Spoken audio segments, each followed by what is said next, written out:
Ciao, I'm Julia K. I'm glad you are here. Nobody has visited me in ages. It's been years now.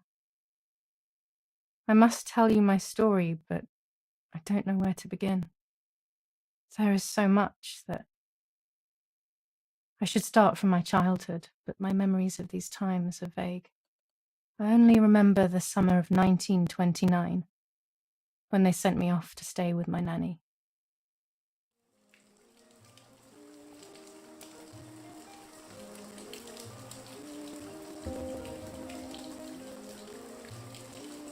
Nanny, will you tell me the story of the White Lady? No, little sparrow.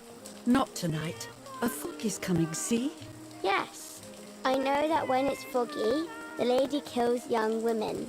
But why is she so evil? You see, Julia, pain and suffering can make us do evil things, even if we're not actually bad. Just like soldiers have to kill other soldiers. I like the lady, I've decided, Nanny. She must be in so much pain. The poor dear. She still scares me a little, though. Soon I'll be a young woman, and she could kill me. Does she kill those who love her? Of course not. That makes me feel better because I love her. But what about Martha? Would she be in danger? Your sister is with your mother, so do not worry. Do you miss them? No. I mean, yes, I miss Martha a little, but I love spending time with you. Now, go to sleep, little sparrow. It's getting late. Okay, Nanny. I'll go to sleep and dream of the lady. Was she beautiful? She was beautiful. Yes, very much so. Then she'll be beautiful in my dreams. And will I be beautiful just like her? You'll be even more beautiful. Listen, Nanny. Since the lady won't harm me because I love her, and since you're not a young woman, could you tell me her story? Even if it's foggy outside. Please. Oh, please. Then I'll sleep. I promise. Oh, all right. You always get your own way.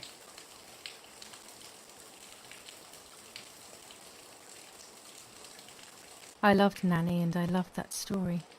Every time I heard it, it sounded like a new and more mesmerizing tale. Every night I would ask her to tell me about it, even though it scared me. Even now I can remember every single day of that time and how happy I was.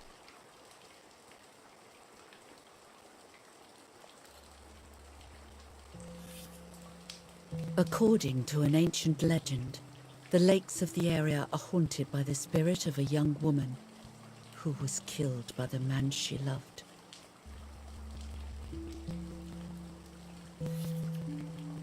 She was expecting a lover's stroll by the lake, gazing out at the old tree growing on the lake's island.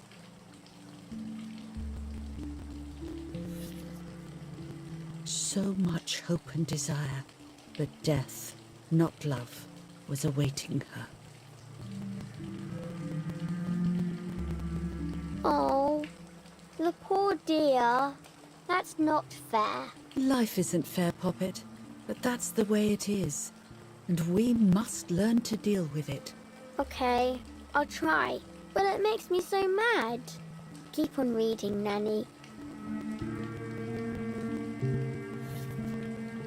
In despair, the man confessed he had killed her out of jealousy.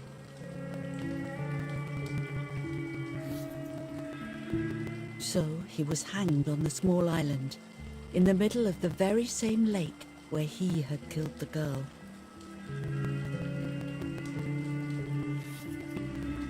They searched everywhere, but the girl's body was never found.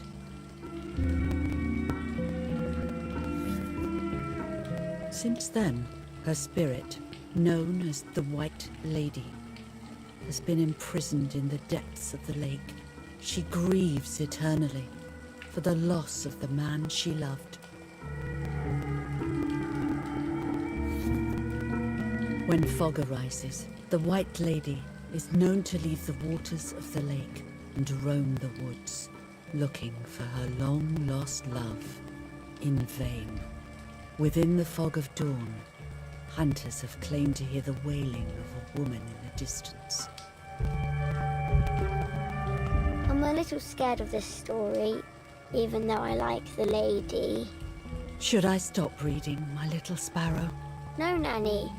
Daddy always tells me that fear must be faced. Go ahead. Okay, honey.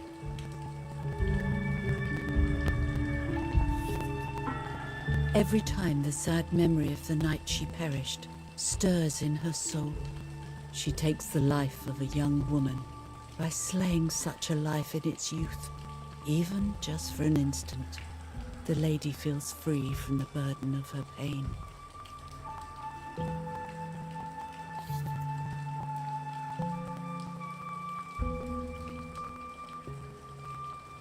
Good night, Nanny. Good night, my love. I spent almost 3 years with the nanny, but when I came home, I quickly forgot how to be happy. My memories did not return until 15 years later, in 1944, when I stayed in that house. I enjoyed setting up cameras in the woods by the lake. My father created a device that attached to the cameras. It would make them take pictures at set intervals. I was trying to photograph animals, or whatever else was in that damned place.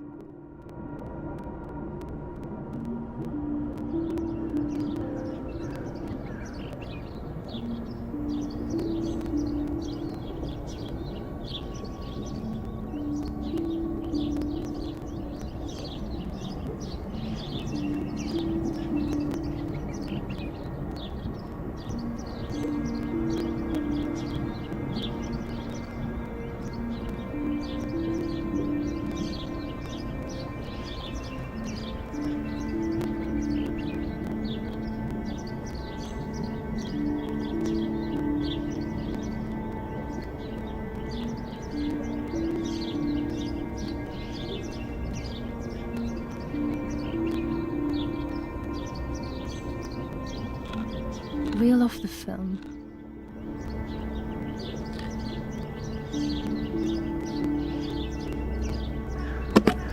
Open the camera. Remove the old roll of film.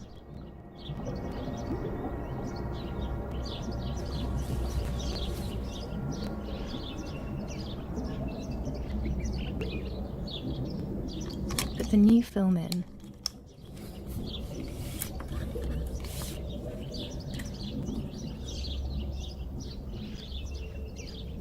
Close the camera. Load the film.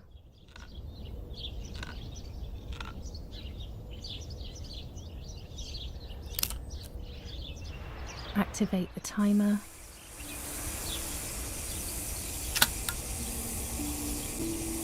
Almost ready. Now to bring the image into focus.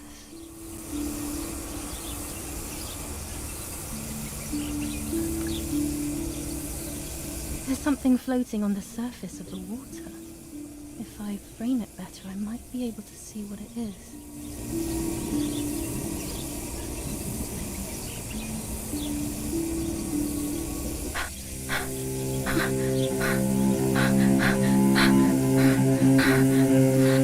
What? Is that a person? I must help help them.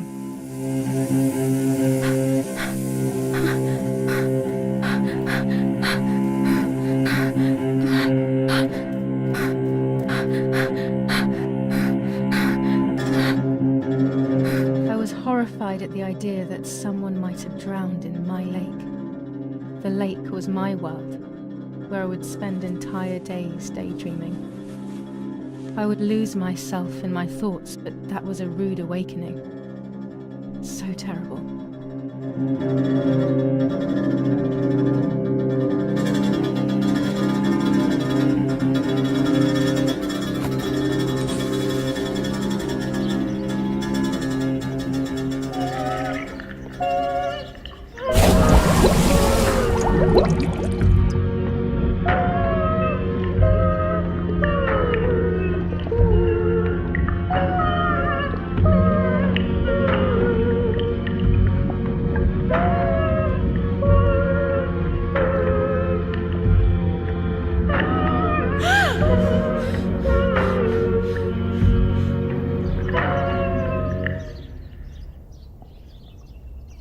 I instantly noticed that the person was wearing one of my dresses.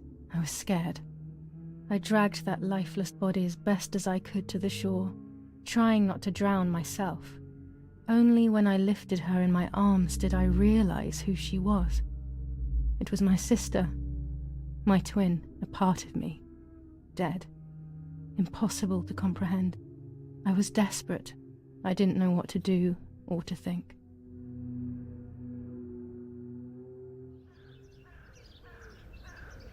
I have to stay calm. Martha is not dead. It's not possible. It's not true. There's no need to worry. Everything is fine. Everything will be fine. I have to stay calm. Martha, February 26th, 1923.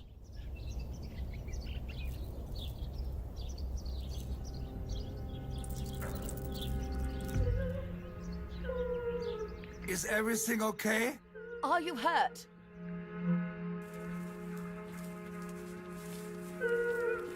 What are you doing? Go, Eric, run! My parents ran towards me. My mother hugged me. She, who detested me, was now cuddling me. Her warmth filled me with life, and the pain became bearable. I felt protected. "Martha, are you okay?" she asked me, speaking slowly in order to let me read her lips. She thought I was deaf. She thought I was Martha. I didn't want the moment to fade, so I meekly nodded my head. I didn't realize I had done something that couldn't be undone. I would have to pretend to be Martha forever.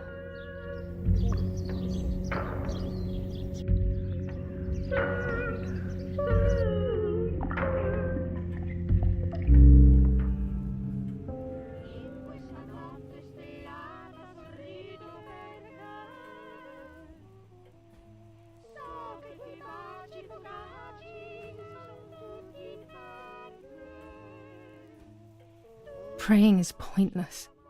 It's just a way of soothing your conscience by trying to ease the pain. But I don't want the pain to ease. What would I be left with then? Eric, did you remember to light the candles in the hall? People will be here soon. Mummy always finds something for everyone to do.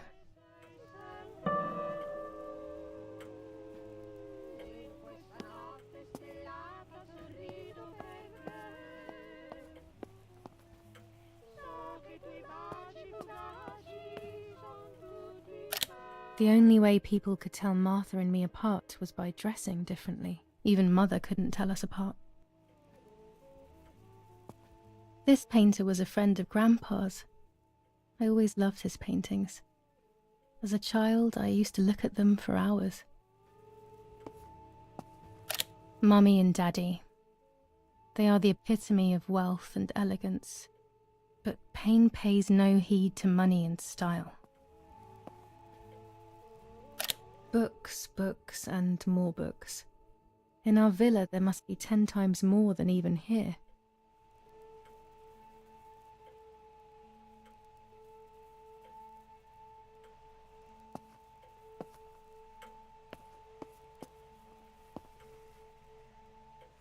Daddy must be devastated. He loves me. I messed up and now I have to watch him suffer my death. I can at least light the candles and let him find some comfort in sleep.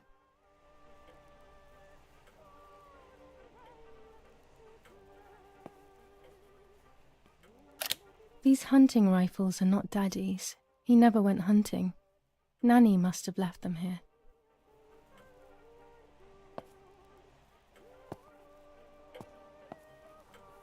Daddy's oboe. We were preparing a really nice duet together. On the rare occasions he's at home, that is. Daddy, Mummy, and my grandparents. It seems almost impossible that Father is a soldier. Mother would have been more suitable if she wasn't a woman.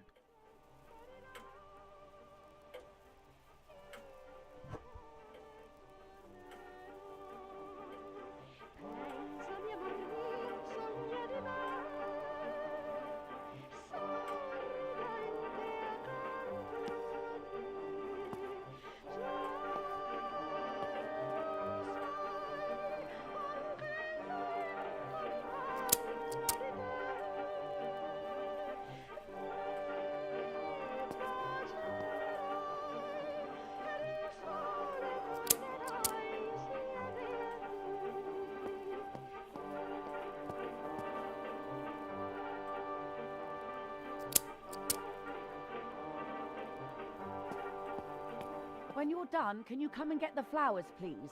Or send Martha if you like. Never a moment's peace.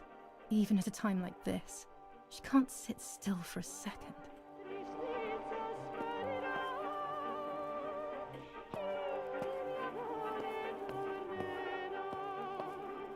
Daddy's canes. They are so beautiful, but I can't say why, but they have always scared me.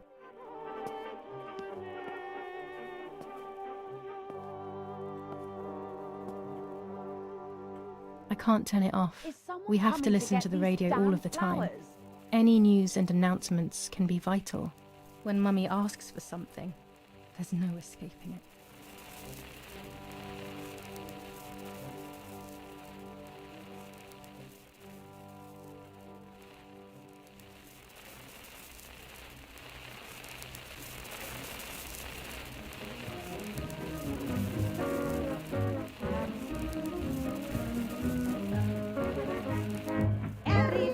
Mezzogiorno, smuove l'aria tutto intorno, sento che potrei volare. Quanto è bello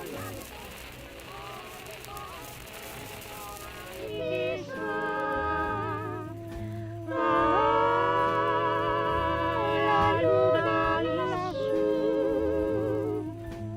sa che il mio cuore florirà.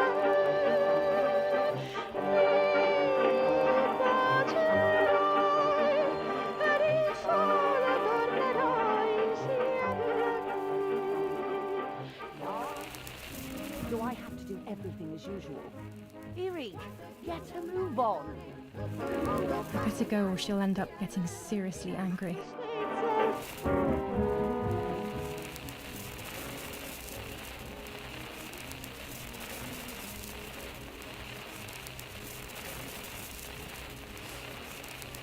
July 17th, 1944. Our family is deeply saddened and is thinking of you during this extremely... July 17th, 1944. Our hearts are with you and we share your grief in the wake of the tragic loss of your dearest Julia. July 17th, 1944, Ministry of War. Director General for Conscripts and NCOs. We are grieving over your sudden loss and we send you our heartfelt condolences. The Lieutenant Colonel Rapporteur.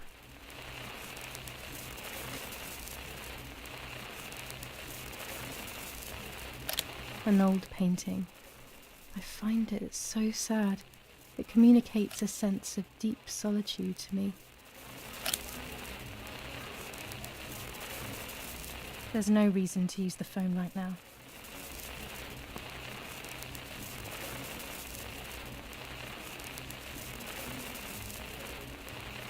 È arrivato mezzogiorno, smuove l'aria tutto intorno, sento che potrei volare, quanto è bello l'aviatore, vedo l'elicaggi.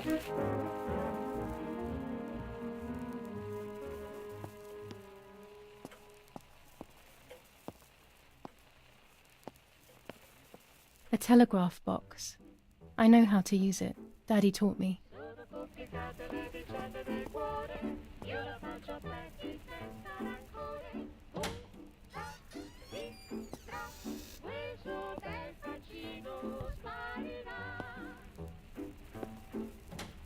Everything always has to be perfect with her.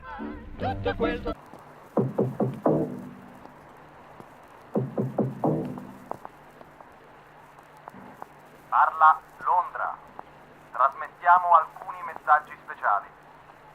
Felice non è felice. E c'è stata la pioggia. La mia barba è bionda.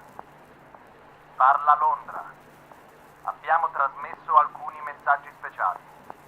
L'unico amore sei sempre tu.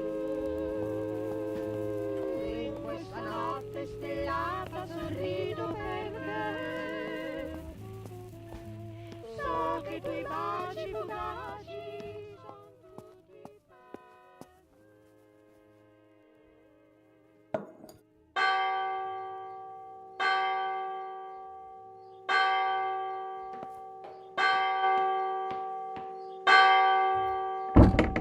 What's happening? Who closed the door?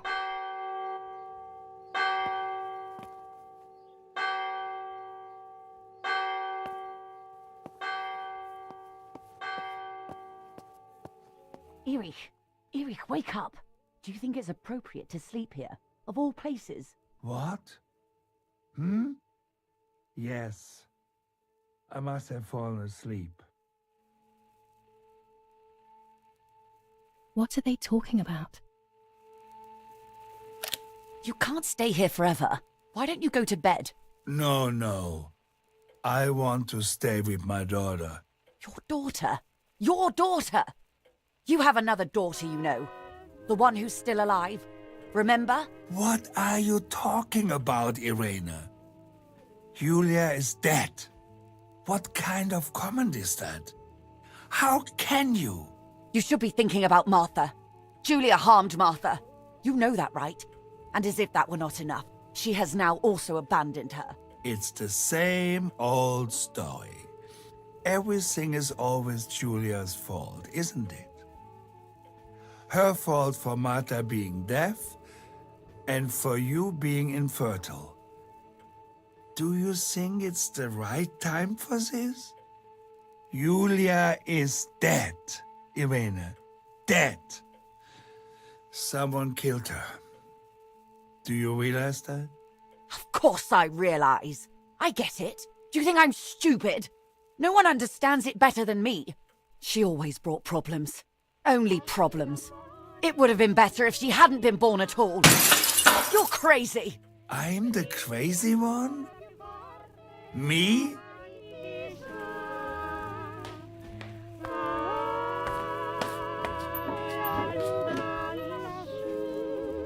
They have done this to get at me, yes. Your death is all my fault.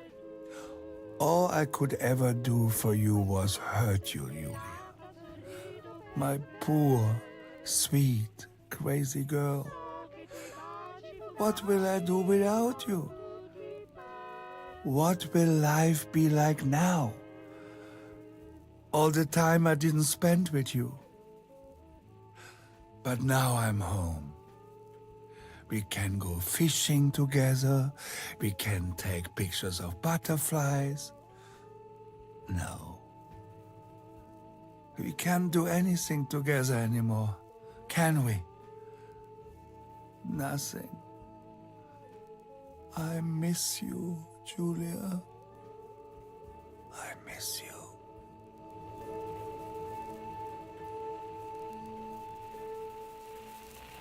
While American bombings continue to devastate the peaceful towns within the Elsa Valley, we have heard some tragic news from the area of La Ramola. The young daughter of German Army General Erich K. was murdered near her home. What possible reason could there have been behind such a cowardly act? This is what the Carabinieri, who immediately intervened, hope to find out.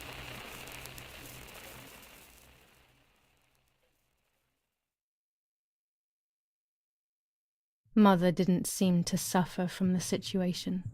All she cared about was that my death was so painful for Martha. But not having me around anymore must have been a great relief to her.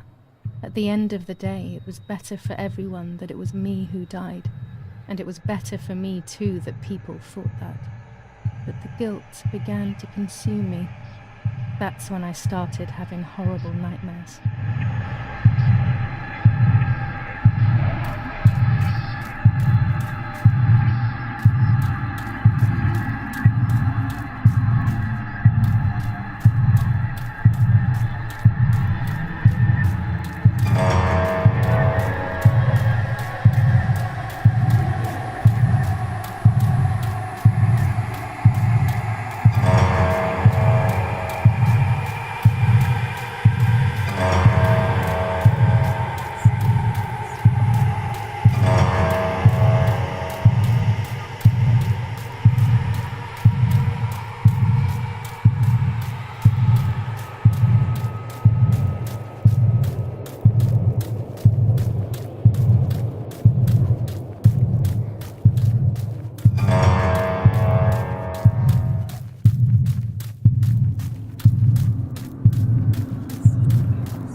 It was just a dream.